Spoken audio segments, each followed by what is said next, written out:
Komisi Pemilihan Umum KPU Jakarta menggelar rapat koordinasi bersama dengan sejumlah stasiun televisi untuk membahas penayangan debat calon gubernur, calon wakil gubernur Jakarta. Dalam rakor dibahas juga soal teknis pelaksanaan dan topik apa saja yang akan diangkat dalam debat nanti. Komisioner KPU Jakarta Astri Megatari memastikan topik yang diangkat berkaitan dengan visi misi pengembangan Jakarta 5 tahun ke depan. Namun untuk pastinya KPU Jakarta akan menggelar diskusi bersama para ahli dan juga akademisi soal topik apa saja yang nantinya bakal dibahas. Nantinya debat kandidat calon gubernur, calon wakil gubernur akan digelar sebanyak 3 kali. Jakarta di sini mengundang TV-TV yang nantinya akan menyelenggarakan dan menyiarkan debat untuk pasangan calon gubernur dan wakil gubernur DKI Jakarta. Kita tadi sudah memplotting beberapa hal terkait dengan diantaranya berapa kali penayangan debat, kemudian kira-kira durasi waktunya seperti apa dan pembagian segmentasi seperti apa, sehingga nanti teman-teman dari TV media ini dapat mempunyai gambaran mengenai jalannya pelaksanaan debat nanti. Sementara itu, KPU Kota Semarang, Jawa Tengah kembali melakukan pengecekan berkas yang disampaikan bakal paslon wali kota dan wakil wali kota Semarang. Sebelumnya KPU Kota Semarang menyatakan berkas yang diserahkan 2 bakal pasangan calon wali kota dan wakil wali kota Semarang belum lengkap. Kedua paslon itu yakni pasangan Yoyo Sukawi Joko Santoso dan juga Agustina Wilujeng Iswar Aminuddin. Adapun berkas yang perlu diperbaiki adalah ijazah yang belum dilegalisasi.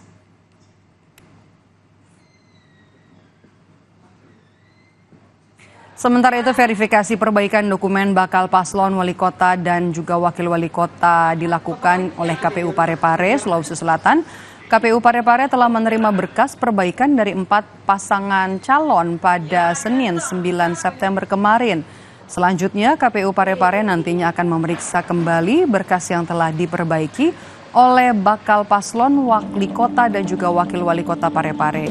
Jika dinyatakan memenuhi syarat, selanjutnya KPU Parepare akan melaksanakan penetapan bakal paslon.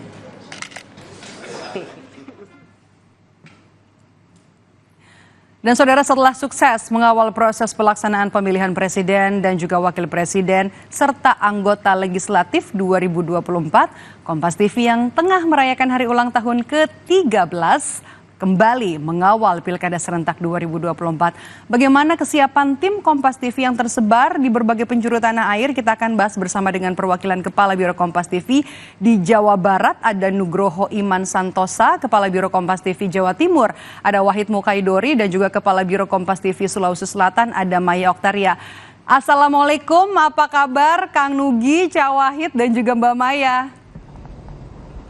Waalaikumsalam, Maidop. Waalaikumsalam. Alhamdulillah, baik, Maidop. Oke, saya punya kesempatan nih untuk ngobrol-ngobrol dengan para kepala biro yang mewakili beberapa daerah yang kemudian nanti akan menyelenggarakan Pilkada Serentak dan juga melakukan peliputan termasuk juga debat. Nah, kalau kita lihat, saya mau ke Kang Nugi dulu. Ya. Geliat masyarakat menghadapi Pilkada Serentak sejauh ini bagaimana Kang Nugi di sana kalau di Jawa Barat? Begini, Maidop. Sebelumnya kemarin kita saksikan bahwa drama-drama terutama di pemilihan di pendaftaran pasangan calon gubernur dan wakil gubernur Jawa Barat itu kan menimbulkan 2 kali plot twist lah yang kira-kira membuat orang menunggu sampai keluar hasilnya di menjelang tengah malam yang akhirnya memunculkan 4 pasangan calon yang seperti kita ketahui, yaitu ada Deddy Mulyadi dengan Erwan Setiawan, kemudian ada Ahmad Saiku dengan Ilham Habibie, kemudian ada Acep Adang dengan Gita, serta yang terakhir itu adalah JJ dengan Ronald. Nah, dari situ kita sudah melihat bahwa sebetulnya dinamikanya masih cukup dinamis, dan sebelumnya dari tidak terasa jadi mulai terasa hangat di Jawa Barat. Tapi begini, Maidop, kalau untuk Jawa Barat sendiri, sering kita lupa bahwa pemilu itu adalah sebuah proses pesta demokrasi yang melibatkan 3 hal, yaitu peserta kontestan, penyelenggara, dan pemilih. Nah, kadang-kadang yang tidak tersentuh itu adalah pemilihnya gitu. Seperti kalau boleh saya cerita, seperti lagunya Lyodra yang lagi hit sekarang gitu ya. kasihan itu pemilih ini, sebenarnya aku siapa, tadi anggap, tapi ada yang dicari hanya 5 tahun sekali. Jadi kita mau tidak mau, kita harus juga fokus ke sana. Untuk memberikan pemahaman ke masyarakat, ke publik. Kebetulan di Jawa Barat ada 16 kontributor kita untuk mengawal 20 pilkada serentak di 27 kabupaten di kota. Jawa Ditambah Barat. satu biro lagi, kita ada biro ditambah ada satu biro lagi di Sukabumi. Sehingga saya rasa ini merupakan tantangan juga buat kita untuk bisa menghadirkan informasi yang terkini, yang tercepat juga. Tapi yang jelas harus tetap independen dan terpercaya. Oke, Itu apalagi kalau di menjadi Bandung Raya ini tantangan banyak teman-teman. artis ya bertaburan bintang di sana di Bandung Raya. Betul. Jadi betul. sorotan banget ya. Oke. Betul, ya. Oke. Dari Kang Nugi kita mau pindah nih ke daerah yang ada 3 Serikandi setelah berbulan-bulan ini. Cak Wahid, katanya kalau di Pilkada Jawa Timur ini bakal lawan kota kosong, Tri Risma hari ini Emil Dadak, ternyata ada kejutan juga. Nah, bagaimana ngelihat masyarakat di sana untuk menyambut Pilkada serentak? Menariknya dibanding Jawa Barat adalah Jawa Timur karena calonnya semuanya adalah Serikandi, perempuan-perempuan hebat di Indonesia yang berasal dari Jawa Timur dan mereka memang sudah punya nama yang cukup kuat. Ya, tugas Kompas TV adalah bagaimana pemilu Pilkada 27 November nanti itu betul-betul berlaku secara adil, jujur, pelaksanaannya juga pelaksanaannya secara konstitusional, dan yang paling penting adalah pemilu itu bisa mengawal aspirasi rakyat, mengawal aspirasi masyarakat untuk 5 tahun ke depan. Itu saya kira yang lebih penting. Jangan sampai nanti pemilu hanya menjadi sebuah seremonial demokrasi, tapi betul-betul menjadi real demokrasi, membawa aspirasi masyarakat. Dan saya yakin berdasarkan data pemilih yang antusias sekali untuk mengikuti Pilkada 27 November mendatang cukup baik, cukup antusias sekali. Mudah-mudahan nanti partisipasi pemilih pada hari H juga bisa sama ketika ada sekitar 33 juta warga Jawa Timur yang akan memilih pemimpin 5 tahun ke depan dan termasuk akan memilih bupati wali kota di seluruh Jawa Timur nanti, Maidop. Jadi bukan hanya untuk Pilgub ya. Nah, saya mau ke Mbak Maya nih, Mbak Maya. Tadi kan kalau kata Kang Nugi kan yang paling penting dalam pilkada ini adalah peserta, kemudian penyelenggara dan pemilih. Kalau di Sulawesi Selatan, kalau untuk pilkada bukan hanya soal Pilgub, bagaimana nih antusias masyarakat menyambut pilkada pemilihan gubernur, pemilihan wali kota, dan juga untuk pilkada serentak yang ada di Sulawesi Selatan? Baik, Maidop. Di Sulawesi Selatan ini memang selalu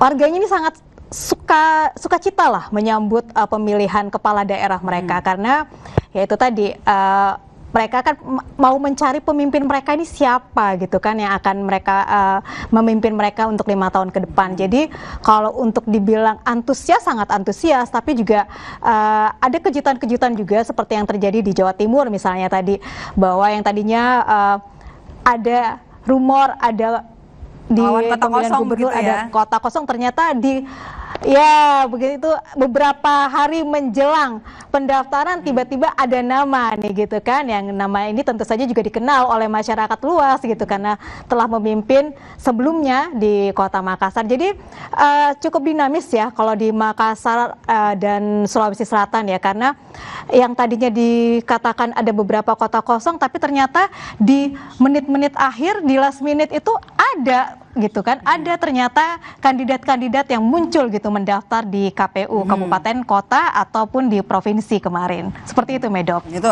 Oke. Kalau begitu kita mau bahas soal, karena ini masih dalam rangkaian hari ulang tahun ke-13 ya Kompas TV, bagaimana kita menjaga independensi dan juga netralitas kepada tim di lapangan saat meliput pilkada, dan juga ada liputan-liputan khusus mungkin yang dibuat oleh tim liputan di daerah. Mungkin Mbak Maya dulu. Ya, kalau untuk di Kota Makassar ya, Biro Makassar khususnya, kita ini sudah mengawal seluruh tahapan yang ada di KPU, provinsi dan kota, dan juga kabupaten kota. Mengingat kita kan juga punya kontributor nih ke yang mengawal semua tahapan dari awal, dari mulai ya kemarin pendaftaran kemudian sampai hari ini gitu. Jadi keterlibatan kita dan kemudian untuk menjaga netralitas ya kita harus tahu bahwa Kompas TV ini kan independen dan dipercaya gitu. Jadi itu yang selalu teman-teman bawa untuk ketika liputan tidak ke kiri, tidak ke kanan, begitu kan Medop, dan tetap memberikan porsi yang seimbang.